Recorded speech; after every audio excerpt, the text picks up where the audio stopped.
Welcome back to our first bonus episode.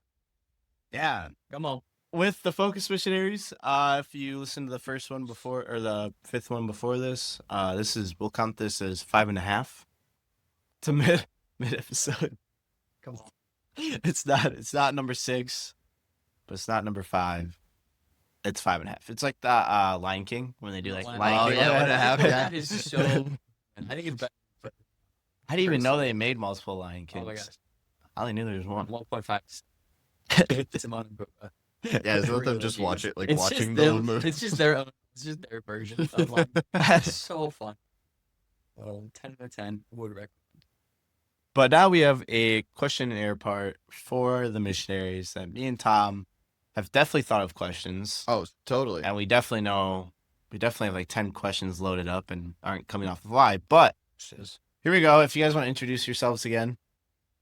Hi, I'm Micah, and I'm a Focus missionary. I'm also against missionary. It's awesome. It's So nice to awesome. meet you. Nice to meet you. Okay. I'm Great. a real estate thanks missionary. So I think I actually Wow. have a team director. What? Imagine that. That's crazy. Wild. It's about me. You too. Jaden, your boss was just here this week. Yeah, she was. Jackie was here this week. It was great to have her. She showed me the notes that she had for you. It's not looking good for you. I know. not- She just said it's it. not- She said, "Yeah, honestly, Jake, C minus. C minus I at was best. low worried I was gonna get one. You're fired. I was ready for You're it. fired. You're fired. You're never coming back.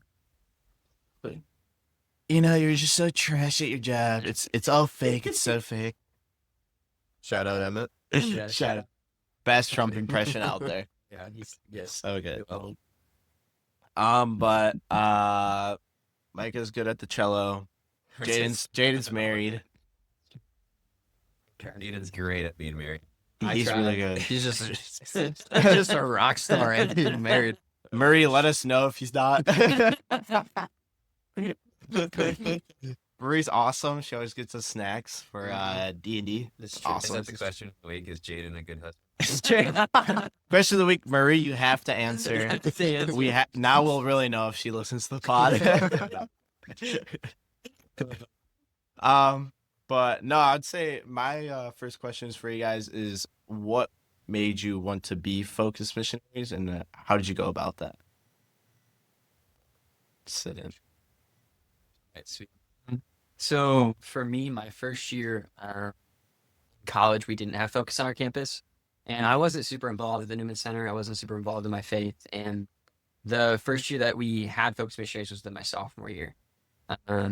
A good buddy of mine, he started getting involved right away, but I still wasn't. I was definitely like involved, just absorbed in the culture of college. It's super easy to fall into, and my buddy like kind of like pulled me back and was like, "Hey man, like I actually want you to come back. I want you to come to Bible study. I want you to come back to, following Christ." And then right after that was COVID, and so then all of a sudden we get sent home, and I was like, "Shoot, what do I do?" Like I like want to pursue Jesus, but now I'm alone in my room.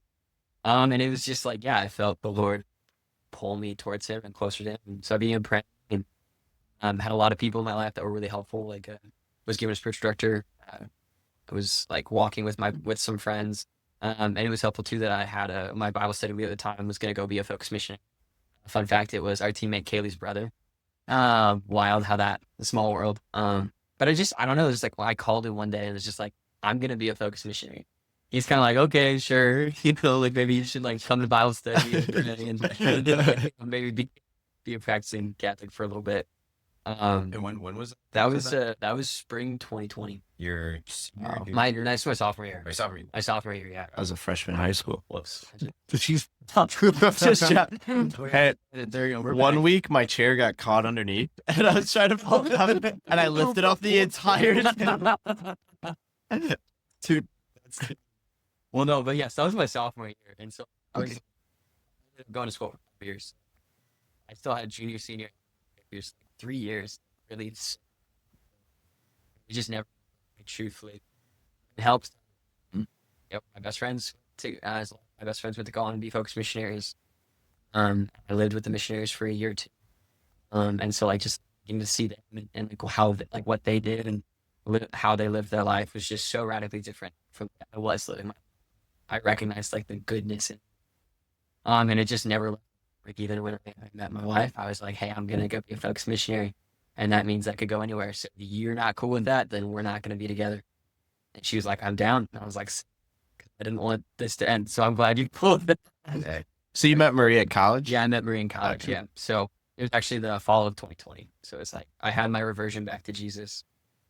I'm genuinely credit if I didn't have my reversion back to Jesus and a place to meet her or even a relationship. So God provides. God provides everything always. But yeah, so I mean, genuinely, just sophomore year of college, he placed it in my heart. So I've been pretty happy, pretty enjoying my third year doing it. I didn't have it any other way. Nice. Should I go? Top that, Micah. Top that, Micah. Well, we're not missionaries, That's a so we very can't holy, really. sound like a very, very holy man. Oh, I don't know. Wanting to be focused since I sophomore in college. I had no thought of focus for like all of my college career, and I got to know focus my junior year because that's when I started attending the Newman Center, when I started attending catechism there and becoming a Catholic. And I think also, yeah, because like I started that my junior year, that was all like a lot going on, right? Like the faith is all very new to me. I'm just figuring this out. That like the idea of like actual like mission work or whatever is still pretty far off. I was just trying to make sure the ground is under my feet. I knew how to go to mess, stand up when I need to stand up and kneel when I need to kneel. So yeah, it wasn't until my senior year, the spring semester of my senior year, when the missionary who was discipling me, he invited me to go to her interview weekend, and he was like, "Yeah, it'd be good to go." He wasn't even like I was telling him at the time I was thinking of re-signing my lease from a place at Oshkosh. There's a place in a nearby parish, there's a place for a music director that opened up, and I was in school for music, and I thought, well, I'll just do that. Like I knew I wanted to serve the church in some way, and my faith was very important to me, and the idea of just like going into the workforce just totally depressed me. I gotta, yeah, you serve the church or become a monk or something. But I went to, I talked to one of the vocations directors, the vocation director, it's just one at Holy Hill. And he told me that, yeah, I'm Catholic. I've only been Catholic for a year.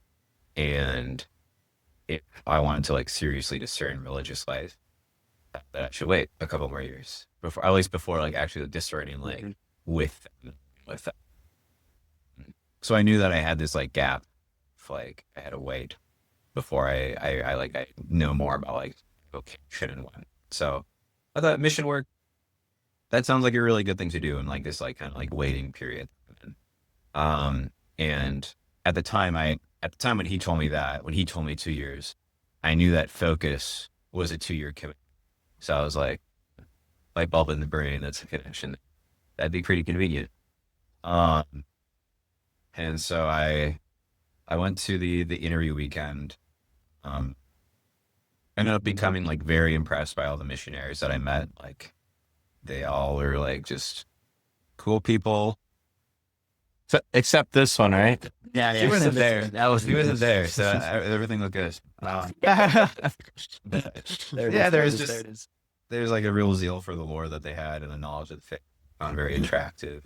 I also just recognized like, yeah, like kind of where I guess like my conversion was leading me was so much of like just leaning more into fellowship and living communally and sharing my faith with others and helping others like around me in their faith, essentially. Because like for so long before I became Catholic, my conversion before then was so private and so like just done in solitude, basically. Because I didn't church that I really like belonged to, and yeah, I really needed to work on like just allowing myself to be vulnerable with others, allowing myself to be put in a place where I can serve others, where I can share life with others.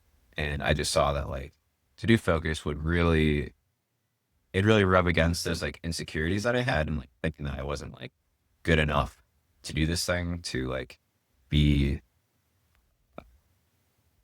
to do outreach and like meet new students and to like try to like make like a welcoming. Like I felt like I was like trash at all. I knew that that's like something that I didn't want to live with. I knew that for a while I had the desire to be better at that. So that's kind of what made me do it. Is I just knew it would be hard. I knew I needed something hard.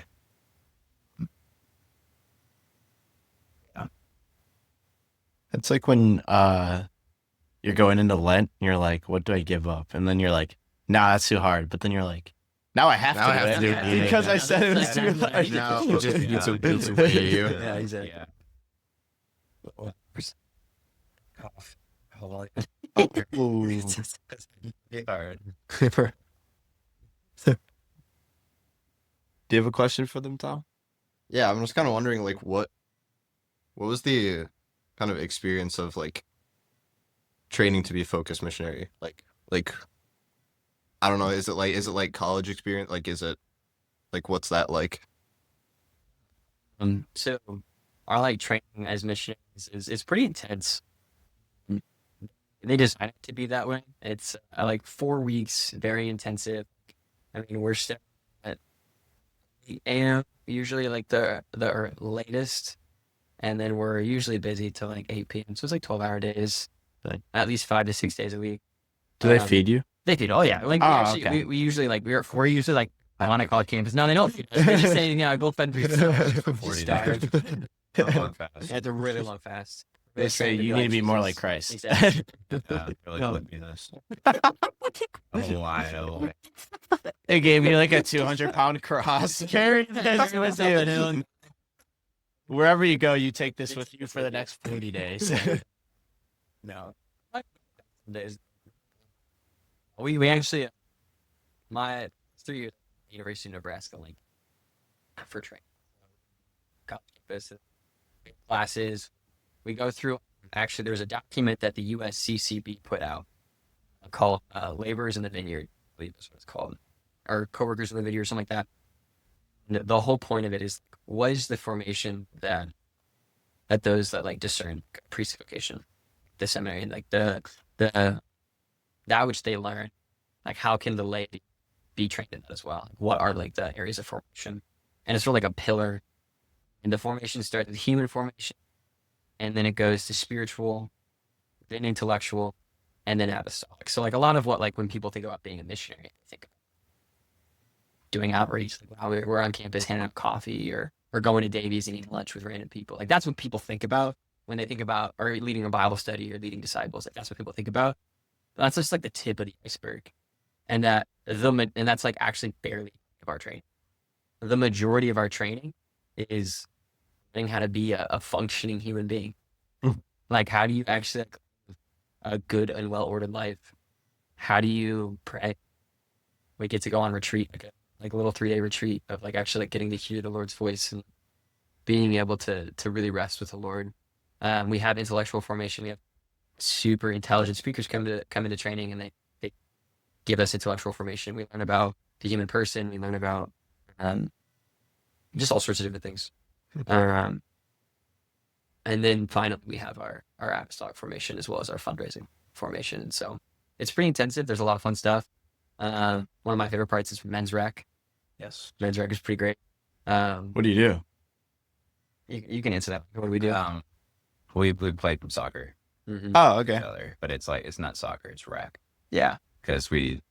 We get different rules. Different rules. Oh, Yeah. It's And tiny we field. have some like because every week is supposed to be centered around like a specific virtue, so they'll introduce some kind of like if it's like humility or something, like calling your own vowels or something like that, or I Or think like there was meekness. We couldn't talk. yeah we could have taught for like the first half of Oh. it, which is pretty.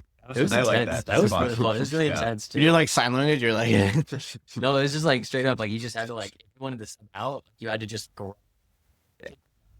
I could because you can't talk. Navy SEAL signs. It's pretty intense. But I just think it's like I was like grinning like during it because it's just like something really funny about like the silence and because like normally everyone's just like jeering and like there's a lot of excitement and so there's just like a lot of moments where it's like something I don't know you just want to say something but you can't. There's just a lot of like, Yeah, he's yeah. The image of all these guys running around and just dead silence. It's just it is. That sounds really fun, actually.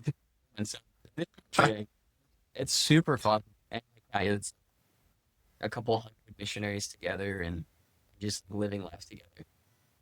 And it's usually done in like a small group or college. And so Mike and I were in college. It was pretty fun. Just It's funny how that works out. it's crazy. How they did that. But yeah, it was super fun. It's a great time. I love focus training. It's super impactful. And every year when I get to go to, like we just we have mass every day, holy hour every day, like we normally do. But just like even just having it all together, everybody. It's pretty intense. There's a lot of people, and it's super fun. yeah, Micah, you want I to think I think you got Jaden got it all. yeah. It's fun. I liked it. Sounds Alright. cool. I have a question for everybody, Okay, a couple. in inclusion. You were talking a little bit about your conversion story, but I want us to all go in depth about like a major turning point in like our faith. I'll start since I'm the one that thought of it. I actually was thinking about it. For me, it was last year, when Andy asked us to join his discipleship group because there were like, I was the best Catholic. Like I was skipping weekends and just like partying a lot and just doing all this stuff. And it was like fun at the time, but then it makes you feel so empty. You're just like, you're like, I have no direction in my life. And then when Andy, after Bible study one day, this was my gospel presentation because I actually never missed a day of Bible study for like a year and a half until second semester. But he was like, he went up to Tom, and Tom, you guys already had like a week of discipleship or something, right? Yeah. Yeah. And I was like, what are you guys talking about? And then he was like, oh, we're doing discipleship. And he was like, before he said anything else, he was like, do you want to grow closer to God? And I was like, if he would have asked me a year prior, I probably would have said no. But I was like at a point in my life where I'm like, I have no direction, and like I was longing for direction. So it was like, that was a huge yes for me. I was like, yes. And then once we got closer to starting on Bible studies, I was like, well, how am I expected to lead this Bible study and like say all this stuff if I'm not living the Bible? So I was like, I need to fix a lot. And I was like, good thing Lent's coming up. So over Lent, I was like, I'm giving up. I went cold turkey. I was like, I'm giving up this. And there were like a few minor setbacks because going cold turkey and like changing your life is kind of hard. But like, it was like instant change. Like after Lent, after like I got that freedom back of like, okay, it's available. Like it's not like a promise to me, myself, or God anymore that like I'm giving it up. It's like I have to choose to not do it. Once I had that freedom, I just saw like seeing all the beauty in life and like in people. I was like, this is just so much better. And I was like just way happier. And I was just getting more involved in the church too, which was great. And yeah, it just like changed everything. And like the setbacks, they kept on happening less and less until they just like don't happen anymore. And it's just like now I'm just in a routine of just living life through God, which is great. We get deep here on the pod. Yeah, for real. We get deep. Let's We have go. some laughs. There's some tears. I have both. This is great. I experienced like my first Lent, or it was before I became Catholic, but that was the first Lent. This because it was what did. They call it Titan 40, so like a rip on like Exodus 16, Mm-hmm. but it was just their like version that we did as a group. And I was also living at that time, the January before that, I moved into a house in Oshcraft with some other guys that were from the Newman Center. So I was living in community with other Catholics, people who were committed to their faith. And one of my roommates was doing that Titan 40 thing with me. So that was just like really powerful for me to be able to yeah, like grow and like fasting and just a more intentional prayer life with the support of other people. And I know I was really like struggling like before then with like just a lot of gluttony, a lot of like binge eating. I was doing a lot of during that time, and that like through that, and then also like just the grace that I received from my confirmation, like I just was able to drop it. Like I was in a pretty bad place before, like especially like the summer before, just like cycles of addiction, with binge eating. Um, yeah, I received a lot of grace. So I honestly, I don't think of that as much as a moment of conversion for me. I see that more of like a grace. Like Mm-hmm. when I think of moments of conversion, um, I feel like that's what a lot of my time on campus so far has just of like learning to see the like every day I'm reshaping my image of the Father that loves me and to Bible study and was on this last week. Come on. We love Father Bible that study. runs to us and embraces us and kisses us and puts a new robe on our shoulders. Yeah, just like 'cause I know my father image has just been very, very, very wrong for most of my time, even like when I was like striving to go after the Lord. In a lot of ways, it's like what we talked about with the readings in the last episode 5. Of like the Pharisee who is like, oh, thank you, Lord, that I'm not like all these other sinners. Right? Like I felt like there's a lot of that Pharisaical nature in me where I felt like, I had to do the best. I had to do all the works so that God would be pleased with me. And now it's like I'm starting to realize like, no, God loves me, and I'm so much more of a sinner than I thought I was, anyways. My heart is so broken. Um, I liken this also to I really like the story of Zacchaeus Mhm. and this image of this guy going up in a tree to see Jesus. Jesus comes over and says, "Come down quickly, stand with you." And I felt like for a while that was like being up and feel like I have to go up in this tree to see Jesus when Jesus wants to meet me like or like on the ground in my brokenness. And now that I've come down from that tree, it's like, oh, I'm a sinner. But I can allow myself, to be seen in all that and actually receive this Lord. So that's just worth it all. Mm-hmm.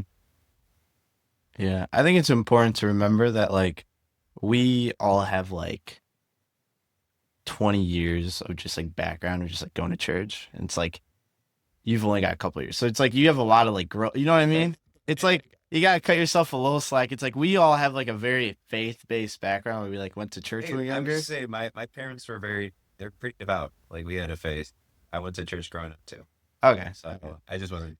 Yeah, but Protestant. We didn't Ooh. have. Yeah.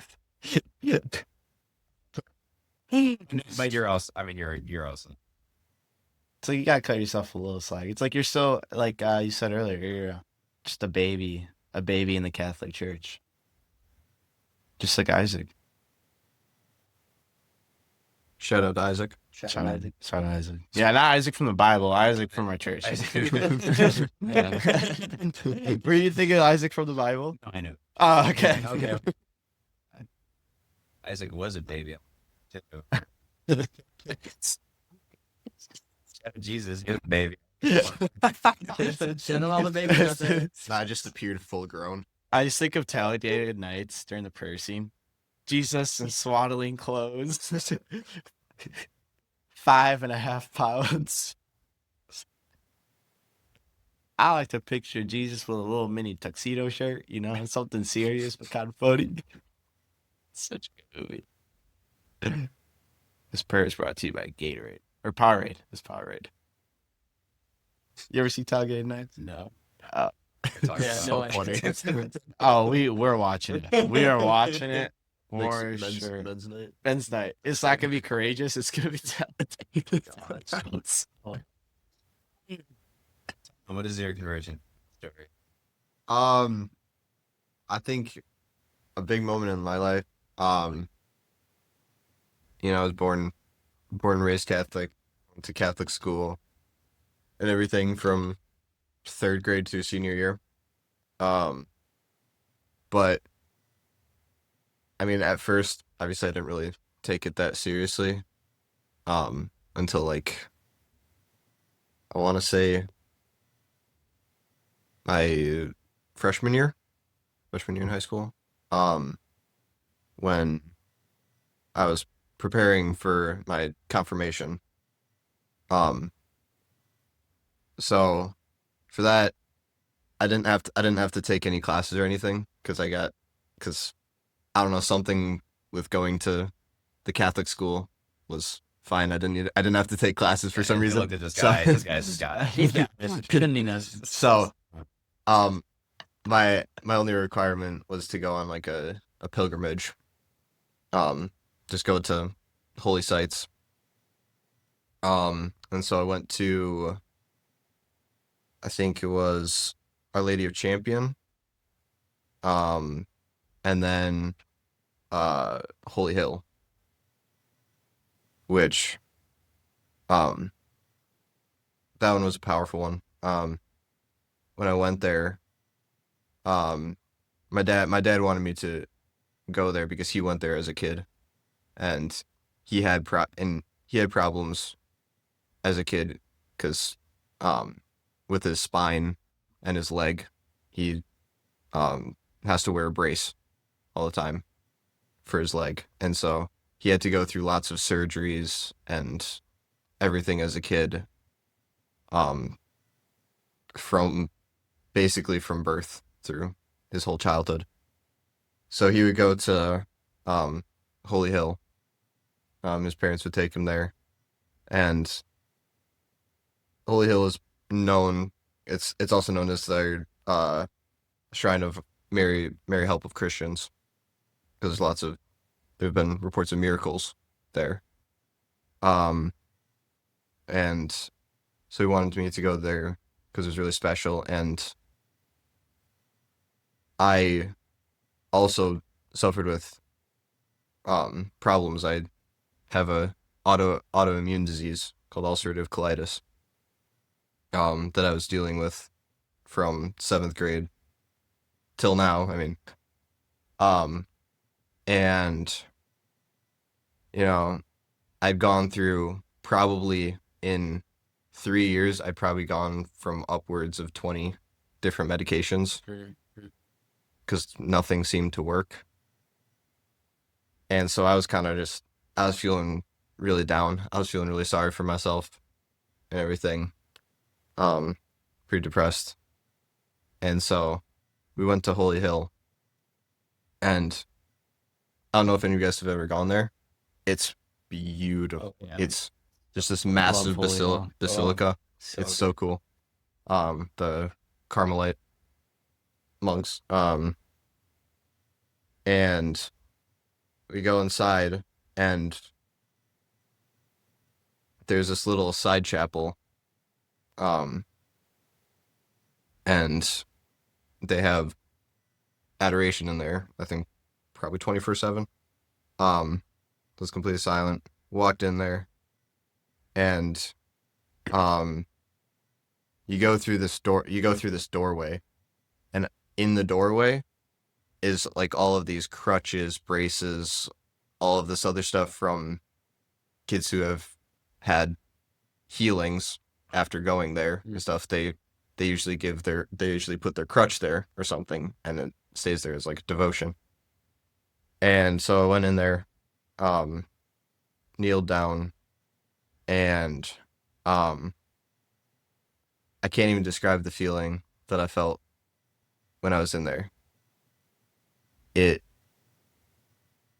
I mean, it felt like I had this glimpse of heaven.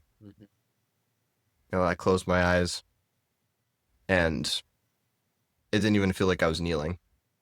It felt like I was floating, like legitimately. I felt like I could have just stayed there forever, and I would have been perfectly fine. And I felt this peace that I'd never felt before. Um, and ever since then, I've wanted to, I guess, pursue the faith more. And it was like, after that, I started not feeling sorry for myself. And I started thinking of like, hey, there are lots of people who go through worse problems than I have. And I mean, like we were talking about in the last episode, it's like God can use this this bad thing for good. And ever since then, I've been kind of thankful that I have this thing that I'm dealing with, because it's helped me to, I guess,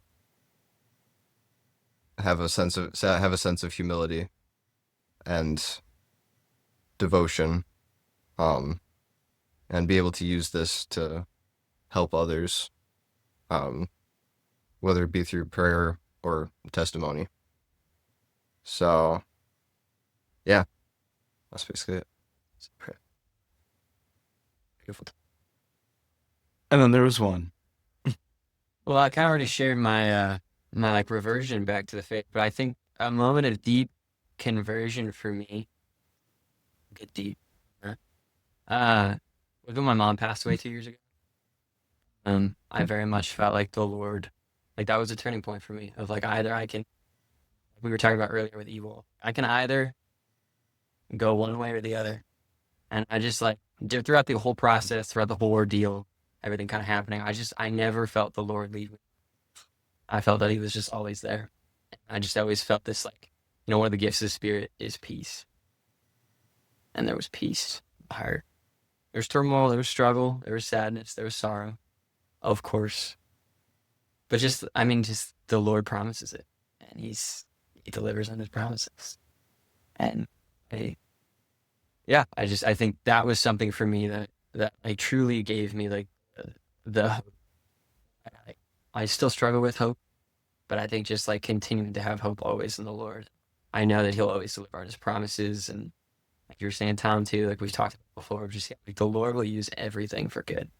There's not a single thing that He'll use for good. And to just see that, like, yeah, Lord, like you are using this for good. You're using my sorrow for good. You're using everything that's happened for good, and because you are good, you are a good Father, and yeah, and it's also brought me closer to Our Lady, because she's my mom too, and she wants to help me. She wants to be there for me, and so just like leaning on her a lot. That's why I wear a miraculous medal. It's not just because I've consecrated myself to her, but also because like I want my mom with me, and so just having that with me is a great gift, and I love it, and it's brought me closer to. If you get close to Mary, you're gonna get closer to Joseph. I've always loved Joseph. I love Saint Joseph. I could go on a tangent for a really long time. So I will. I'll spare y'all. I'll spare y'all. I'll spare the listeners. But I love Saint Joseph. So it's probably deeper in love for him. And of course, if you love both of them, it's going to bring you in closer love with Jesus. And so just continuing to fall more and more in love with Jesus this whole time. Every day's a battle. I'm going to get up, keep moving. That's life. It's a great gift to be here. And it's a great gift to continue to hold the memory of my mom up and to love her continues to pray for her every day. And to just be a witness for my family too. Like we can keep moving. The Lord is with us always. So that was a big moment of conversion for me. Keep strong in my faith. Always be with them. So great opportunity. It reminded me of Saint Therese. The idea of like Mary taking place of your mom. Like her mom died when she was young, and then she had all these like other like mother figures in her life that kept in like leave for the convent or whatever, and then her like moment of conversion is when the statue of Mary like smiles at her. It's like a miracle that happens. Like she sees the statue smile at her, and she realizes like, oh, I have this. I have right here. shit. Yeah, that's good. I'm trying to ground Mary. Mary's great. We So love Mary. it takes a while for his Protestant blood in me to accept it. This makes sense of The it. Protestant boy. Well, especially before I was confirmed, I took a trip to Our Lady of Champion, and I remember like uh, going down to that like a shrine in the basement just to do it myself. It's like it doesn't come naturally, you know. But I'm growing in it. It's good. That's where we are. Yeah. Mhm. She knows this no matter what. Shout out Mary. Shout out, man. Shout out Mary. Shout out the Rosary. Shout out to Rosary. Yeah, Divine Mercy. All of it. all of it. We love it. Let's go. Well, it seems like we're running out of time here, so we'll wrap it up. I had another question for you guys, but you guys will probably be on again someday, so I'll save it. I'll sit. You guys did get enough, I guess. Well, thank you guys for listening, and yeah, that's episode 5.5. So 5 and 5.5. come back next week for episode 6. Come on. See you guys next week. Thank you. Thank you.